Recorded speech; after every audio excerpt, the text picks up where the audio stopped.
Satu Malam Bersama Om Duda. Bab 001. Semoga bukan bapak-bapak kepala plontos, perut buncit, kumis lele. Meski pekerjaannya salah, gadis bernama Teta itu tetap berdoa untuk kelancarannya malam ini. Ya, Teta Yuni Purwaningsih. Gadis berambut panjang sepinggang itu menarik napas dalam-dalam. Nomor kamar hotel yang ia tuju sudah di depan mata. Sebentar lagi ia akan kehilangan sebuah mahkota sebagai sandang keperawanannya. Tenang Teta, ngangkang dikit abis itu kabur. Nomor kamar hotel itu sudah ada di hadapannya. Sekali lagi ia menarik napas sebelum membuka pintu. Kok gelap.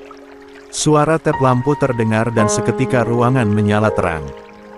Ia tak mungkin salah kamar karena saat ini yang ia hadapi adalah pria tampan, jauh dari ketakutan sebelumnya. Pria pemilik sorot mata tajam dengan rahang tegas di sana, membuat Teta menundukkan kepala tak berani melihatnya. Wajar saja, ini pengalaman pertama, ia tidak ada bakat untuk menggoda pria seperti wanita-wanita lain. Selamat malam, Pak. Mau langsung?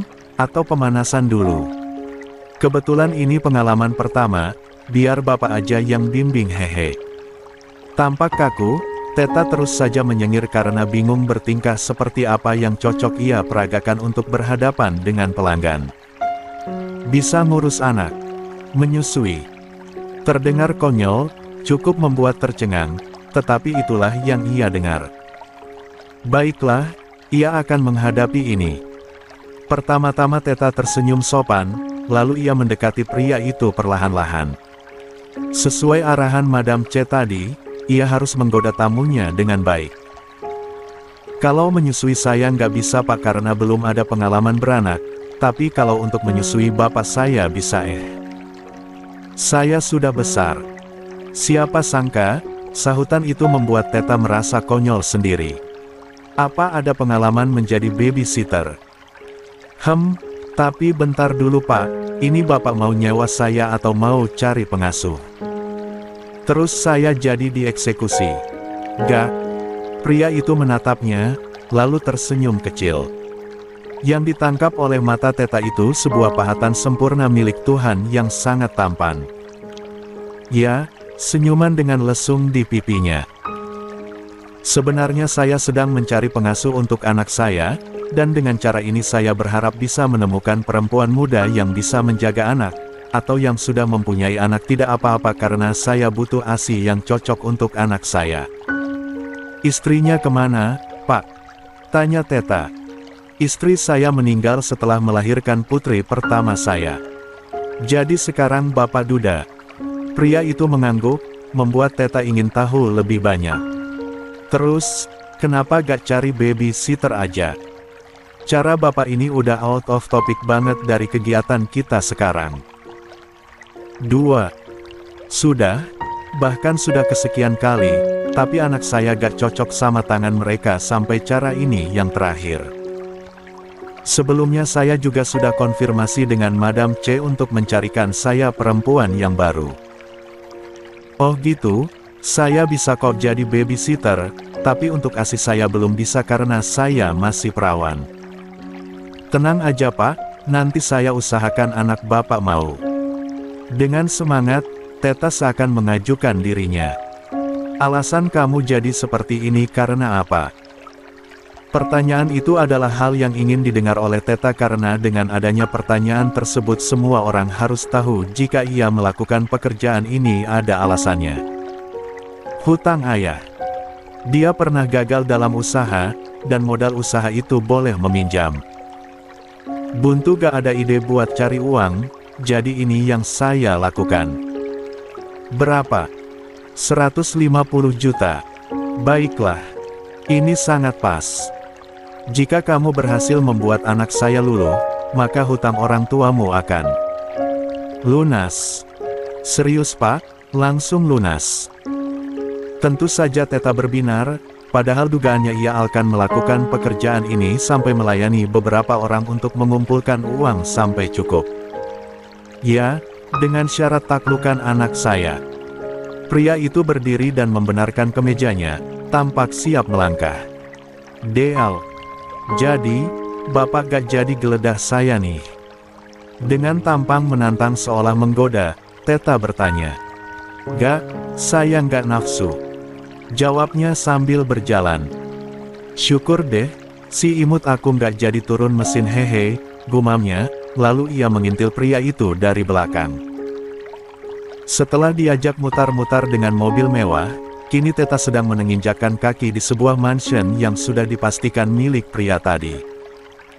Sebagai perempuan miskin yang dihidupi dengan kesederhanaan, tentu saja ia kagum. Namun, rasa kagum itu cukup ia pendam dalam hati. Cakep banget rumahnya, luas lagi. Ini kalau di komplek bisa nampung 1 RT. Ayo, ikuti saya.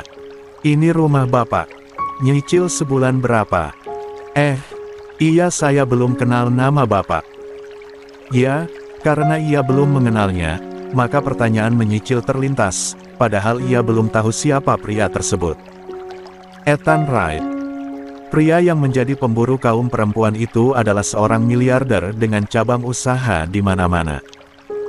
Perusahaannya melatak, dan jangan ditanya bagaimana kondisi keuangannya. Oke Pak Ethan, nama saya Teta. Tetapi, Teta Yuni Purwaningsih, Pak. Jangan diganti ya, nanti repot bikin nasi kuning. 3. Baiklah, ayo ikut saya, Ted.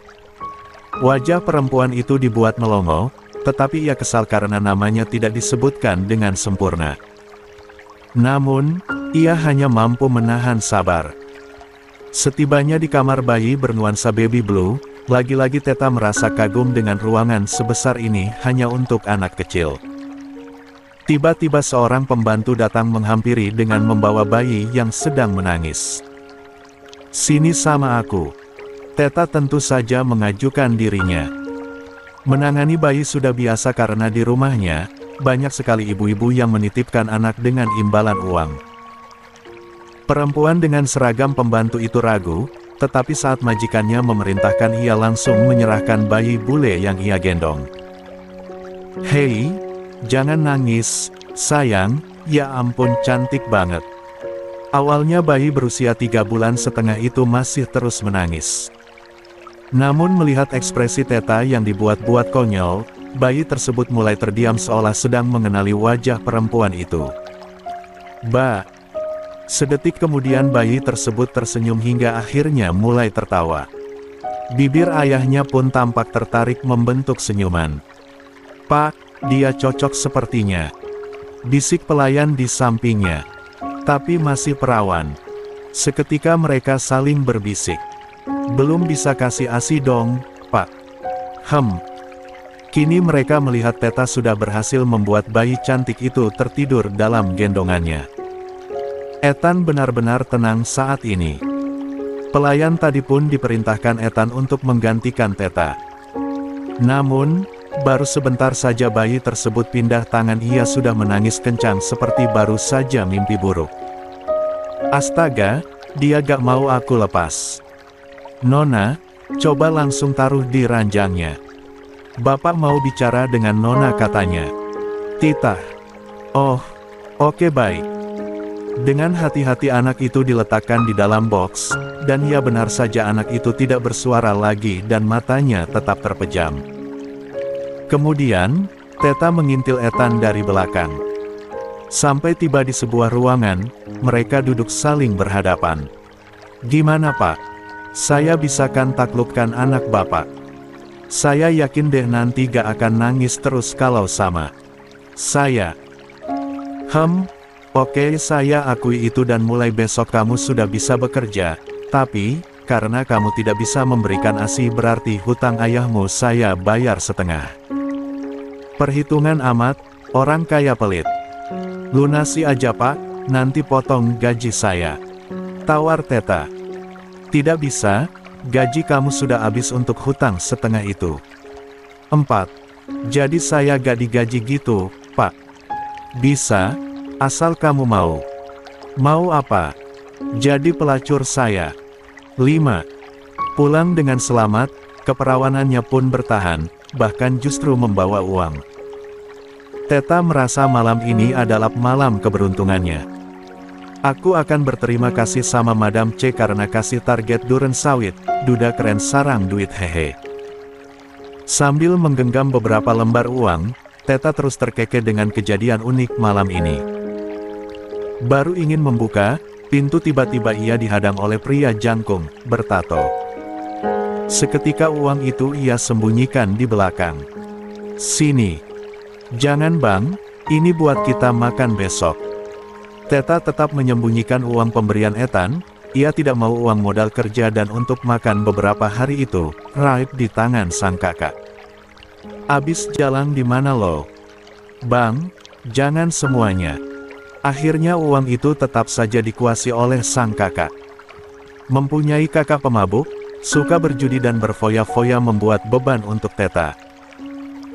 Sebenarnya hutang 150 juta itu bukan bersih dari hutang sang ayah, bahkan hutang modal ayahnya hanya 1/4 dan sisanya adalah hutang sang kakak yang harus ia tanggung. Ibunya sudah tiada, ayahnya pun hanya buruh tani.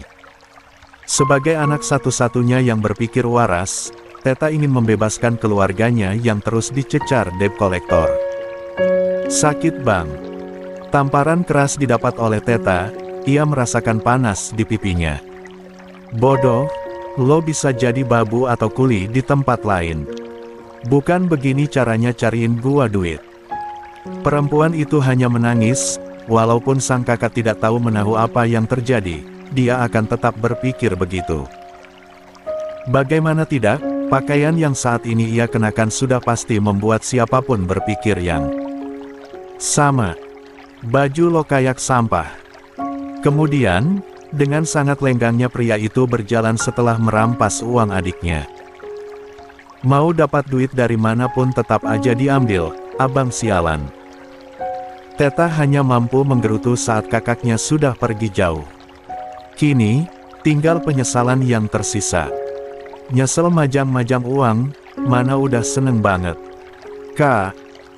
Keesokan paginya, Teta sudah mengenakan seragam babysitter yang diberikan oleh kepala pelayan Ethan semalam.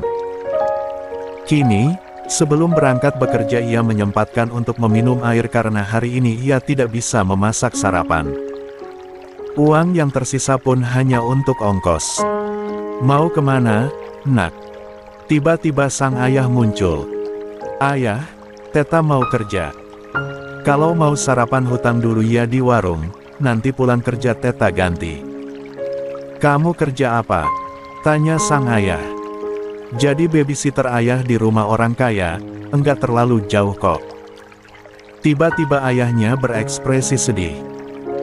Pria itu merasa lemah, tubuhnya masih kekar, badannya pun sehat, tetapi belum mampu menyenangkan sang anak, justru membebani, bahkan anak-anak di usia Teta sedang.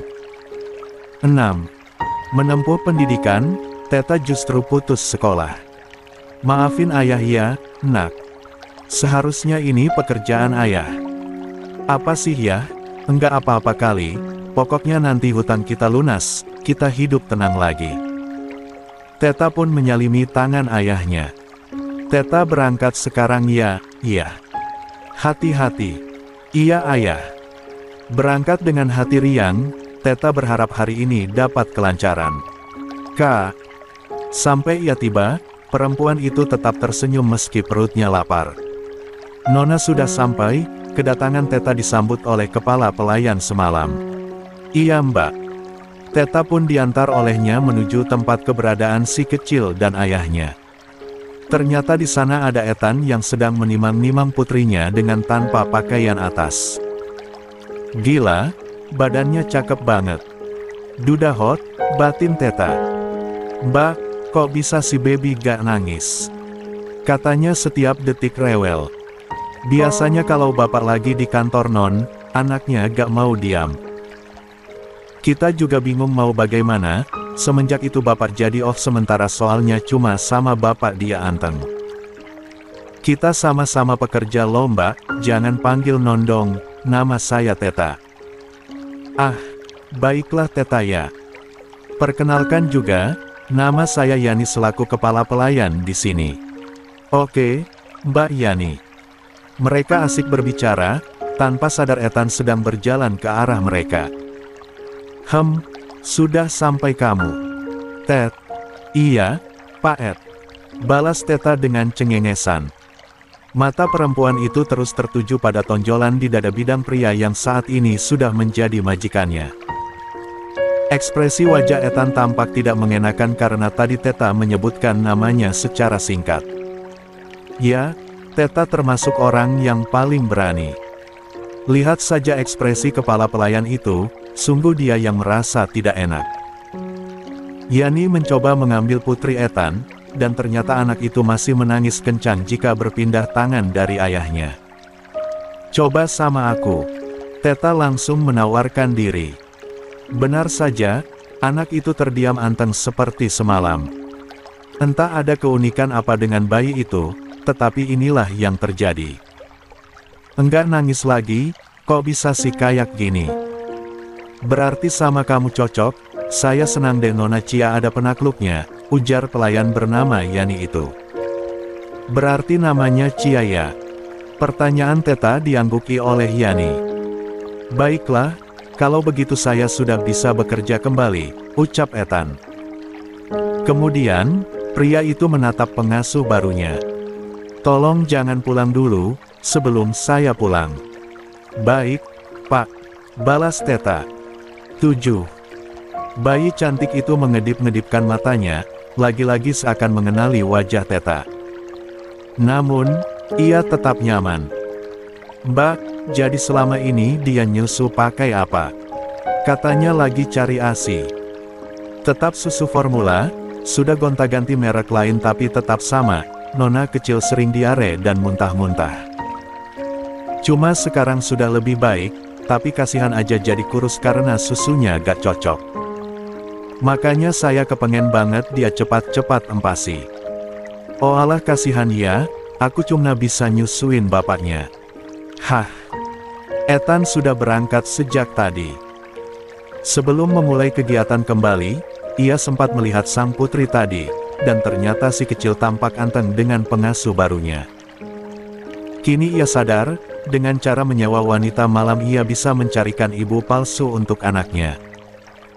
Namun, itu karena keberuntungan saja ia dapat dipertemukan dengan gadis konyol seperti Theta. Tiba di ruangan, duda anak satu itu menghela napasnya karena sudah melihat wanita di dalam. "Kau perempuan ke-59 yang dikirim mama untuk menggodaku." "Ah, Tuan, semoga aku yang terakhir ya." Perempuan seksi itu tampak menghampiri Ethan dengan gaya sensualnya. Namun, Ethan justru menutup hidung sehingga membuat si perempuan mengurungkan niatnya untuk mendekati. "Berapa abad kau tidak mandi?" "Apa maksudmu, Tuan?" "Aku mandi 3 minggu sekali." Seketika perempuan tersebut mengendus-endus bau badannya, ia masih merasa wangi dan tentunya tidak terima dengan ucapan Ethan itu. "Jika ingin berkencan denganku seharusnya kau tahu apa-apa saja syaratnya. Yang pertama dia harus wangi, kedua aku tidak menyukai wanita sepantaran aku lebih suka wanita yang 10 tahun jauh lebih muda dariku, dan yang ketiga tidak memiliki rambut pendek." Seketika ucapan Ethan membuat wanita kiriman sang mama itu mengoreksi diri. Ia memiliki rambut pendek, dan usianya memang sepantaran dengan Ethan. Bahkan, bau kambing saja lebih baik daripada kau. Ini suatu penghinaan, dasar menyebalkan.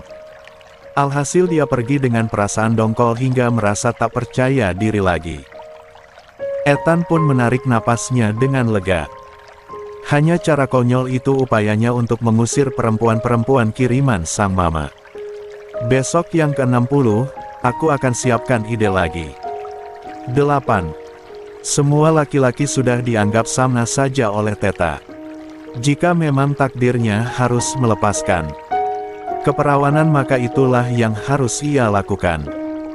Ethan bukan pria penyelamat yang ia sangka baik, tetap saja malam ini ia harus melayani pria itu demi uang tambahan. "Ayah maafin Theta ya. Theta harus bayar hutang di warung, jadi harus kayak gini." Kini ia sedang berdiri di depan cermin, ia menatap tubuhnya yang memesona dengan balutan dress soft cantik. Ia akui ia memiliki paras yang sempurna, tetapi tetap saja merasa hina jika ia gunakan dengan cara seperti ini. Teta, kamu lama sekali di dalam. Ah iya pak, maaf daging saya nyangkut gigi. Teta menyengir di saat sudah berhadapan dengan Ethan di depan pintu. Kebalik, maksud sa. Cepat jalan ke mobil. Lo kita gak jadi itu-ituan, pak. Teta menyatukan dua jari telunjuknya dengan tampang polos. Bapak minta saya dandan begini buat itu, kan? Pikiranmu ranjang terus. Lebih ke duit aja sih, pak. Saya butuh uang. Ethan tersenyum, lalu ia pegang kedua bahu tanpa balutan kain itu. Dengarkan saya. Kamu mau tambahan uang, kan? Kamu harus ikut ke rumah orang tua saya malam ini, dan mengaku jadi pacar. Mengerti? Ini drama apa lagi, Pak? Banyak protes, uang tambahan kamu saya potong. Ah iya Pak, siap, jadi anunya gimana Pak? Nanti setelah pulang. Lagi dan lagi Teta disuguhi pemandangan rumah yang megah. Kali ini ia tidak ingin kelihatan norak di hadapan Ethan. Mengikuti arahannya tadi, ia harus anggun seperti wanita kaya. Kini Teta sudah berada di hadapan orang tua yang dimaksud majikannya tadi. Sepasang suami istri terlihat saling menatap setelah anak mereka membawakan sesosok perempuan. Tatap-tatapannya sulit dijabarkan oleh Teta. Namun, karena merasa ini hanyalah tugas, ia tampak biasa saja. Mungkin berbeda jika ia adalah pacar sungguhan Ethan. Ngeliatnya kayak aku punya utang, batin Teta. Ethan memecahkan kecanggungan dengan berdeham. Oke, karena aku sudah membawakan gadis untuk mama, aku harap tidak ada lagi perempuan-perempuan aneh di kantorku. Jadi ini pacar kamu? Tanya sang mama dengan ekspresi jutek. Ya, tante saya pacar baru Ethan, sahut Teta tak lupa dengan cendirannya. Siapa sangka, perempuan itu langsung tersenyum lebar dan menyambut Teta ke dalam pelukan. Maaf ya. 9. Aku kelihatan galak, aku cuma heran kok kamu cantik-cantik mau sama duda, hehe. Hembusan napas lega terdengar lepas dari mulut Ethan. Meski ucapan sang mama sangat menyebalkan, setidaknya upayanya berhasil, namun, ekspresi sang ayah belum keluar, pria parubaya itu belum menunjukkan reaksinya. Pah, orang tua usaha apa? Sekalinya berbicara, membuat Ethan panik, tak kalah dengan Teta. Ia sampai mencubit paha Ethan karena tidak memiliki kosakata untuk membuat jawaban. Pertambangan Om. Jawab Teta, lagi-lagi ia tersenyum menunjukkan giginya. Meski begitu, rasa gugup tetap ada. Penambangan apa? Tanyanya lagi. Saat ini papa saya sedang menggeluti usaha penambangan batu bara, minyak bumi dan emas. Ethan tersenyum puas dalam hati, ia salah mengira jika wanita itu akan buntu jawaban, tetapi dengan cerdiknya Teta bisa menjawab. Saya ada rekan di bidang usaha tersebut, bisa sebutkan siapa nama orang tuamu? Barangkali kita saling mengenal. Mati kau Teta, bapakmu memang penambang. Ya, penambang ubi-ubian di kebun, batin Teta. Merasa Teta tidak dapat menjawab, Ethan pun bertindak. Pah, itu tidak penting. Jangan selalu jadikan kekasihku untuk bahan kerja sama. Intinya perempuan yang aku bawa ini tidak sembarangan, dan dia setara dengan kita. Mama juga setuju, dia cantik. Sahut sang mama. Papa cuma bertanya, apa salahnya mengenal lebih dekat dengan calon menantu? Baiklah, kalau begitu, kapan kita tentukan tanggal? Hah. Sontak Ethan dan Teta saling tercengang. Di dalam mobil. Ethan berpikir pertemuan malam ini tidaklah buruk, tujuannya hanya ingin sang mama berhenti mencarikan jodoh dengan cara mengirim perempuan-perempuan tidak jelas ke kantornya. Kayaknya tadi saya ada yang kurang deh Pak. Pantas orang tua bapak kurang setuju gitu lihat saya, ujar Teta. Kurang apa? Kurang menyebutkan tukang gali kubur, kan itu salah satu penambang juga, siapa tahu pas lagi gali nemu emas balok. Seketika helaan napas terdengar hambar. Malam ini Ethan sudah kenyang menelan ucapan-ucapan konyol dari Theta. "Kamu mau langsung pulang?" tanya Ethan. Pria itu merogoh saku di dalam jasnya. Theta pun kaget melihatnya mengeluarkan uang banyak. "Ambil, ini untuk imbalan kamu." "Banyak banget, Pak." Tapi saya gak minta soal itu. Saya pikir kamu masih terlalu muda untuk melayani saya." 10. "Ini serius, Pak. Tapi nanti hutang orang tua saya enggak dilunasi dong. Seusia saya sudah lulus sekolah kok Pak, cuma memang gak lanjut aja. Saya bisa layanin Bapak semampu saya asal hutang-hutang saya lunas." Sebenarnya Theta tidak ingin merendahkan harga dirinya seperti ini, ia juga tidak ingin melepas sesuatu yang paling berharga secepat itu. Namun, demi hutang orang tua dan kehidupan yang tenang, ia harus mengorbankannya. "Kamu yakin?" "Demi uang, Pak." Theta menunduk. "Anak sepolos kamu sangat disayangkan jika tahu hal-hal dewasa secepat ini. Mungkin yang kamu tahu hanya soal berhubungan badan, tapi kamu belum tahu bagaimana bisa melayani seorang pria dan bagaimana sisi pria yang harus kamu layani," tutur Ethan. "Memangnya sisi Bapak kenapa?" "Hypersex." Pulang-pulang Theta sudah dihadang oleh sang kakak. Seperti biasa, pria itu selalu menggeledah tas yang dibawa oleh adiknya. Namun, kesalahannya saat ini adalah tidak mengganti pakaian setelah pulang dari rumah orang tua majikannya. Theta pun pasrah jika ia disangka melacur lagi oleh abangnya. "Masih aja lo ngejalang. Bukan urusan abang." Sang kakak tetap merampas tasnya, di sana ia menemukan uang yang selalu dicari-cari. "Segini doang. Gak ada lagi bang, cuma itu. Payah banget, capek-capek jual diri cuma dibayar segini. Sampai badan busuk juga gak bakal kaya lo," cemoohnya. Sudah mendapatkan uang, mencaci pun sudah, kini ia tinggalkan rumah itu dan mungkin akan pulang di waktu seperti ini lagi. "Hehe, untung aku pinter. Tidak merengut seperti biasa." Theta justru tersenyum riang mengeluarkan uang lembar dari dalam dadanya. Pintar bukan? Menyisakan uang sedikit di tas tetapi yang disimpan begitu banyak di dalam bra. Kini PR-nya adalah mengenal apa itu hyper. Bagi perempuan minim pengetahuan, ia tentu tidak tahu apa makna kata tersebut. Theta bahkan mencari tahu di internet dan setelah mengetahuinya gadis itu menggigit jari. Bahaya, pria gangguan seperti itu pasti sering selingkuh. Aku takut. 11. Sebelum berangkat, Theta menyempatkan diri untuk sarapan di warung yang dimana tempat biasa sang ayah makan. "Mau ngutang lagi Ted?" Seketika wajah Theta dibuat jutek. "Bayar Bu, ini Theta kalian bayar utang ayah." "Takut banget numpuk ih. Seharusnya ibu bersyukur ada Theta sama ayah yang sering utang, kan ibu jadi punya tabungan sama kita." "Tabungan apa?"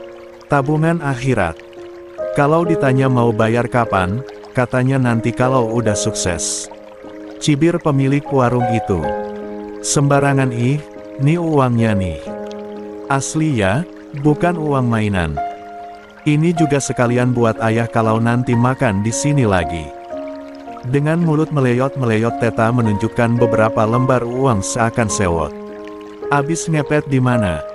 "Di rumah bos kaya." "Pokoknya ya, nanti kalau Theta punya suami orang kaya warung ibu, Theta gusur sekalian sama ibu-ibunya." Celetuk Theta. "Halah, ngayal aja terus sampai kucing beranak onta." Selesai perdebatan santai di warung, kini Theta sudah berada di tempat kediaman Ethan. Sudah merasa kenyang wanita itu pun riang menjalani aktivitasnya. "Lo bapak belum berangkat kerja?" tanya Theta saat mendapati Ethan sedang duduk memomong anaknya. "Bagaimana bisa? Saya mandi saja ditangisi, dan kamu baru datang sekarang." Saya pikir kamu lebih baik menetap di sini biar jaga putri saya setiap saat. Ayah saya gak ada yang masakin, Pak, di rumah. Ibumu sudah ditanam. Seketika Ethan terdiam, ia tidak bisa bertindak jika sudah begitu. Akhirnya, pria itu pun menyerahkan bayi mungilnya kepada Theta. Saya mau mandi. Ethan sudah siap untuk beranjak, tiba-tiba Theta memanggilnya. Pak, soal Hyper itu. Kenapa? Bapak sering selingkuh. Entah pertanyaan atau tuduhan, ucapan tersebut membuat Ethan menautkan alisnya. Kenapa kamu bisa berpikir begitu?